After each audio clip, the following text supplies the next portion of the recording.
Okay, we are live. How are you? I'm great. How are you? I'm good. I'm good. These winter days are sort of very, I don't know, delusional that you think it's really late, but it's not really late yet. Yeah, it feels really late. Exactly, but it's not. I know. I know. Yeah.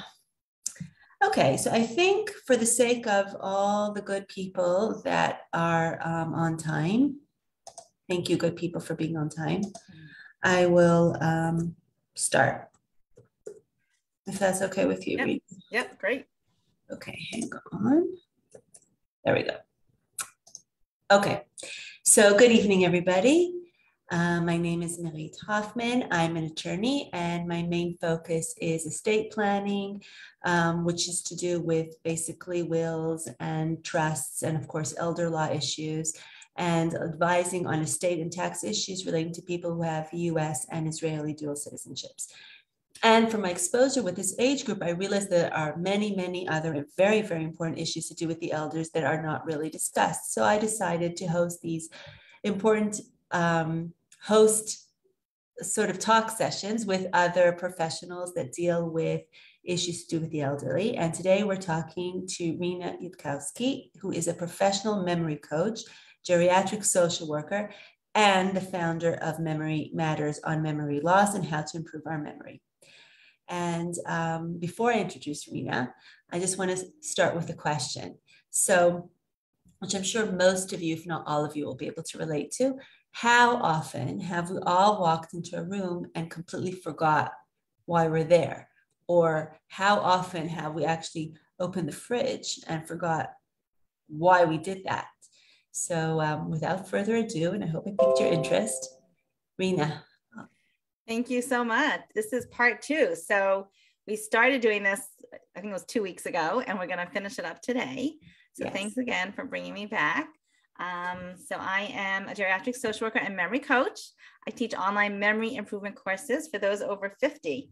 And what we're talking about tonight is really universal. And I don't even think you have to be 50 to have this happen to you, to go into a room and say, what did I come for? And people get very worried about their memory. As we get a little older, we panic, right? We go, oh no, what's happening? So what we talked about, I'm going to actually share my screen. Can you just give me screen? Yes, I'm going to give you, hang on. Yeah, so we talked about attention and focus and bringing our mind and our body to the same place. We have an acronym, and I'm going to review what we did last time for those of you that missed the first part of this. Go ahead, you can do that. Yeah, I'm going to share my screen, and so you can look at it while I'm talking. Okay, here we go. So, okay. Perfect. Here we go. Okay, so how to improve focus to improve memory. And there's a 4-letter acronym. It's TEAS, like healthy herbal teas that you like to drink, herbal teas. So the T, we said, stands for task, one task at a time. That means we're not multitasking. We're not trying to talk on our phone when we leave our house and lock our door. We're not trying to put something up on the stove and then walk to another part of the house and forget about it. But we explain that it's not forgetting. It's really about not paying attention or trying to do too many things at once. So the T is task, one task at a time. We talked a lot about multitasking.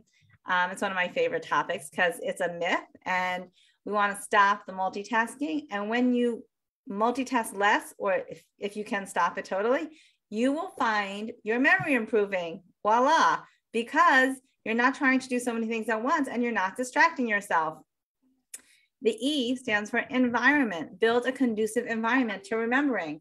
We talked about the power of lighting, clutter, no disruptions, clearing the clutter, making sure the lighting is good, that you can see and remember what you want to read or remember, or what you're reading or learning or studying. We talked about the power of our ears, right? If we can't hear what we're trying to remember, we're not going to remember it because our environment is not conducive. So we have to build a conducive environment to what we want to remember. And then the A, we said, was don't do things automatically. What does automatically mean? It means mindless, which we do all the time. We eat mindlessly. We drive mindlessly. We even try to listen to someone else, but we're not listening. Our mind is somewhere else, right? We're mindlessly listening, which is not active listening. So we do a lot of things automatically. We throw our keys down when we come in, and then we're like, where did I put my keys? I forgot. You didn't forget. You didn't pay attention in the first place. You can't forget something that you don't encode properly. If it doesn't go in, it definitely can't be recalled, right? Right. So when we do things automatically, we're tripping ourselves up like that. The only time that we want to do something automatically, it's not automatically, it's more like a set time and a set place. So if I have a little hook that I always put my keys on, so I come into my house and I always put my key on that hook. And we call that in Hebrew a makom kavua, right? A set place. So that my keys are always on the same hook. I can always find them. I don't have to remember where I put my keys. So that's not automatically, but it's a set place. So that this is where organizational skills are really helpful to remembering. Excuse me one sec. So in those cases, you have certain systems in your house that help you be more organized and help you remember where things are. But really the power here is in the S. The S is going to be the most helpful technique here. And it really works, and it's really simple, and I love it because I teach this all over. People come back and say, we did it, it works, it works. S is senses. Use all of your senses. Now, what are our senses? Hearing, seeing, smelling, tasting, and touching, right? Those are our 5 senses.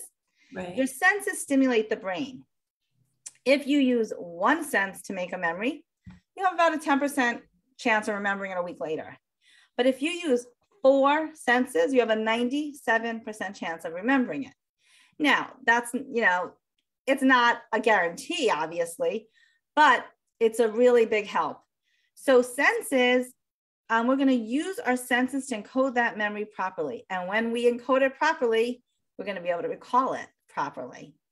So this is what it looks like. I'm going to use some very day-to-day examples that a lot of people will relate to show you how to use your senses. So for example, how are we going to use your senses to know that you locked your door? This is very common. People, like I said before, they're on their phone, they leave their house, they close the door, they lock it or don't lock it. 10 minutes later, did I lock my door? And the anxiety of the self-doubt really gets people stressed out, right? Did I, didn't I? Oh no, I'm going away for 3 hours. And what if a robber comes because I didn't lock my door? We can work ourselves up into a tizzy over the anxiety, not knowing whether we locked our door or not, right? So what I'm giving you here is really a quality of life issue. Besides just remembering, it's really a quality of life thing. One lady told me that every night she would go upstairs to her bedroom and she would come back down to check the door because she could not remember. After I taught this lesson, she no longer had to do that. She said, now I do exactly what you told me with the senses, and I do not have to go back down and check the door every night. And she was so happy. It was like such a gift to her, this little, tip. So what are we going to do now? Instead of just being on your phone, walking away and closing your door, now we're not on our phones. We are not multitasking. And I'm going to watch my hand turn the key. So I'm locking my door with a key. I personally don't have a key. I use we have a code on our house. So you can't use, so depending if you have a key or not, you can use parts of this. But let's say you have a key. So you look at the key, you feel the key. What color is the key? Is it hot? Is it cold? You put it in the key, in the hole, the lock, and you watch your hand turn it. I'm watching my hand turn it. I'm hearing the door slam. I'm hearing the click of the lock. I pull out the key. I'm watching what I'm doing. My brain is engaged with the action that my hand's doing. I'm watching it. I'm listening for the click, and I'm saying out loud, I have now locked my door. Say it out loud. I have now locked my door. So in 10 minutes or 2 hours, when you can't remember whether you locked the door, you're gonna be, whoa, I know I did because I heard myself say out loud, I have now locked the door. This is where the senses stimulate the brain to remember. So you're gonna remember hearing yourself say out loud, I have now locked the door. You might remember hearing the door slam or turning the key, watching your hand turn the key. Because why? Because you are present and mindful. It takes 2 seconds. This doesn't take a long time and it's not hard. It takes 2 seconds to be present. So you're not talking to people. You're not multitasking. You're not looking around at, what's going on. You're focusing on what your hand is doing. You're hearing the click and you're saying out loud, I have now locked my door. This works wonders. And oh my God, Rena, hang on. You have just made my evening, because I am exactly that lady who goes upstairs, forgets that she locked the door, goes back downstairs. It is a kavua thing every single night. I'm going to try your thing. I'm going to tell you tomorrow if it works. So tonight, when you lock your door, you're going to say it out loud. You're going to feel the lock, hear the click, say out loud, I have now locked the door. That's it. You don't have to worry anymore. You did it. So that's the first example. The second example is that you turned off the stove. Now, this is a common one, and this is a dangerous one. Unfortunately, some people burn their houses down with this one, right? Because they forget that they didn't turn off the stove. So again, when you turn off your stove, you're going to watch your hand turn the knob or push the button, whether it's digital or not. You're going to, and there is a smell of cooking that's going to stop, you're going to hear this, it's going to stop simmering. The fire is going to go out. So the smell might be like, different. It won't be bubbling. It won't be smelling the bubbling. It'll stop cooking. So you're watching your hand turn it off. You're listening for the sizzle to go out. You're watching the fire of the flame go out, and move the pot. When you do that action of moving the pot to another flame, another stove top, that action you will remember. It's kinesthetic. It's movement. It's action. And you say out loud, I have now turned off the stove. And you can even say it twice if you want. People used to complain to me that they didn't want to talk out loud like that because people will think they're crazy. So I tell people, don't worry about people thinking you're crazy. You're going to remember that you locked your door and turned off your stove. I don't care if anyone thinks you're crazy. Absolutely. Absolutely. And the other funny thing about that is, in this day and age, everyone's wearing, Bluetooth and earbuds and these things in their ears. So they're walking down the street talking to themselves anyway. It's true. So we don't have to worry about that as much now. The third example is that you took your medicine. Now, this is a big one also. By the way, for 1 second, let me just go back to number 2. If you put something up to cook in the kitchen and you leave the kitchen, you are extremely likely to forget that you have something cooking. So I tell people, either don't leave the kitchen or put on a timer so that you are called back into the kitchen. Because once you leave the kitchen and you go on to do something else, your mind is, that's it. It's on to the next thing. So that's just something about cooking. I always say, either don't leave the kitchen or put on a timer. Okay, number 3, that you took your medicine. So people always say, how do I know if I took my medicine? I forgot if I took my medicine this morning or yesterday or the day before. So obviously a lot of people use those pill boxes. That's an easy technical success, right? You use a pill box. When you take it, that's it. You go back and look, the pill box is empty. You took your medicine. Obviously, to remember that to take the medicine, you have to put that pill box in a place where you are going to see it, and it will remind you it'll be a visual cue to remind you to take the medicine. So when you're taking your medicine, now what are you doing? You're not just like swallowing it down while you're eating breakfast and while you're talking on the phone and while you're reading your newspaper. No, we're not doing that anymore. Now my brain and my body are in the same place, right? We've aligned them. So I'm looking at my pills. What color are they? What are they for? You might take just 2 seconds. That's for the heart. That's for cholesterol. That's for blood pressure, whatever. And when you put them in your mouth and you swallow them, you feel them going down your throat. There is a sensation, even if you do it quickly, there's a sensation of swallowing. So they might not have a taste. Maybe some do, some don't. Some vitamins are a little bitter, but most medicines don't have a real taste. But you can feel it going down your throat. So that's a feeling. And then when you finish doing it, you say, I have now taken my medicine. And that's it. I've now taken my medicine. So in an hour or 2 hours, you say, did I take my medicine this morning? So you could go check the pill box, or you don't even have to. You could just say, did I hear myself say it out loud? Now I'll preempt the question because I've done this times. The question comes up, but how do I know if it was yesterday or the day before or the day before that or the day before that, right? I take the same medicine every day. That's the question I always get. Right. It's a good question.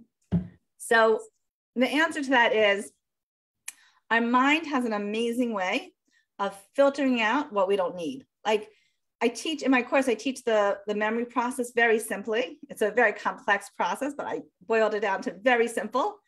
And at every stage of the memory process, like I imagine like a little garbage can or a little filter, whatever we don't need goes out. So today I took my medicine. I remembered I took my medicine. I said it out loud. So like it's done. Yesterday, I don't need to remember that anymore. It's finished. So our brain can let go of that. It can filter, garbage can, throw out whatever we don't need. And I think for the most part, it works well, especially if we use techniques that help us pay attention to what we're doing. Okay, so that's the third one, that you took your medicine. The fourth example is where you put things. So this is where are my keys? Where's my pocketbook? Where's my phone? Where are my glasses? So it's the same thing. If you put them down and you actually pay attention to what your hand is doing. So when your hand puts the keys down, you're watching the keys leave your hand. You're hearing the clang of the keys on the table or wherever you're putting them. You're seeing, you're looking where they are. And you say aloud, I've put my keys on the coffee table. That's if you don't have a makom kavua, like we said before. In addition, with this, you can use something else. You can use what we call a visualization or a visual image that's going to help you really recall where your stuff is. So when I put my keys down now, I'm not on the phone doing anything else, right? We stop that. Now, when I put my keys down, I imagine a big bouquet of flowers blossoming out of my keys. So it's vivid. It's a huge, like how many? Like maybe 36 big red roses are coming out of my keys. And I just imagine it for 2 seconds. So later when I go, where are my keys? Where are my keys? Where are my keys? Oh my gosh, this image of these beautiful big red roses are popping out of my keys that are on the coffee table. So an image is also going to come back to you. In addition to hearing yourself say, I put the keys down on the table, an image is going to come back to you very quickly.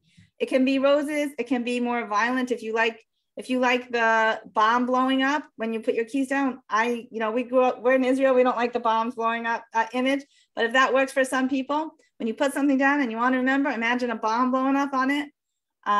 Or you could imagine a genie popping out of your keys on your table. Any funny absurd, colorful, vivid image is going to stick in your head. So that's also what you can use to remember where you put things.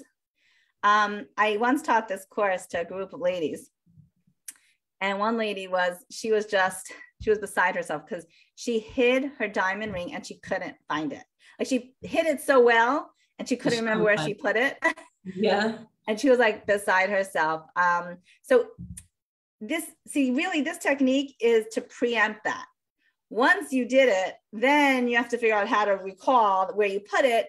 This technique doesn't really help. Really, then what you have to do is you really have to close your eyes and imagine yourself putting it where you put it and see if you can take yourself back to that situation, time, place, context, and figure out if the memory comes to you where you put it. I don't know what ended up happening in that story, whether she found it or not. But this is to preempt that from happening. When you hide something, even if you're trying to hide it, if you're really good about a mental image or saying it out loud so that you hear it, or if it's something really like a diamond ring, you could even write it down somewhere where you'll be able to find it, but someone else won't be able to find it. Right. But again, these techniques helps preempt the problem of not being able to find it. Now, everyone loses something. In fact, there's an interesting statistic that the average person spends 16 minutes a day looking for lost items. I think I actually use more than that, but okay. So think about how much time you can save and how much more productive and efficient you could be if you could just remember where you put things in the first place, by saying it out loud, by using your senses, hearing, seeing, touching. Now, the smelling and feeling are not relevant in all the examples. Some yes, some no. Right. Something interesting about smelling that I read, I think this is fascinating, that people that were tested on the details of a movie, like they watched a movie and then they were tested on the details of the movie while there was popcorn wafting in the air, they remembered many more details. That is the power of smell to stimulate memory and association. There's also a connection between smell and the part of the brain that's in charge of memory. I don't exactly understand it, but there is some connection. There's a strong association between smell and memory. First of all, obviously association-wise. And second of all, we also know that oftentimes when people do have Alzheimer's, oftentimes their sense of smell goes as well. Have you heard that, Mireet? Yeah, I've heard that. Yeah. Actually, smell is a big sense, because I remember reading ones, and actually works. I remember doing it, actually having that feeling as well. There's a special smell.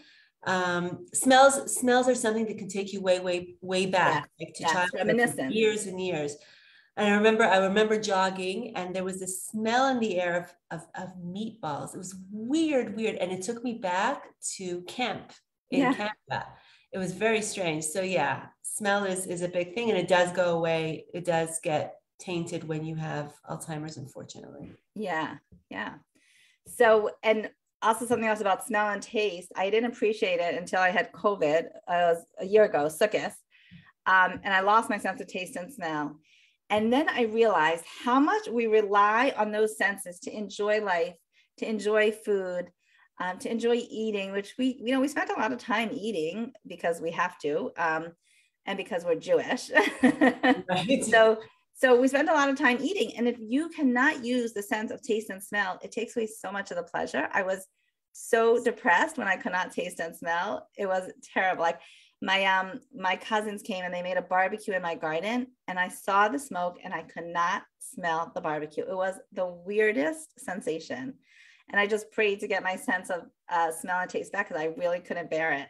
And that is how much we rely on it, enjoy it, use it, and we can use it to help us remember.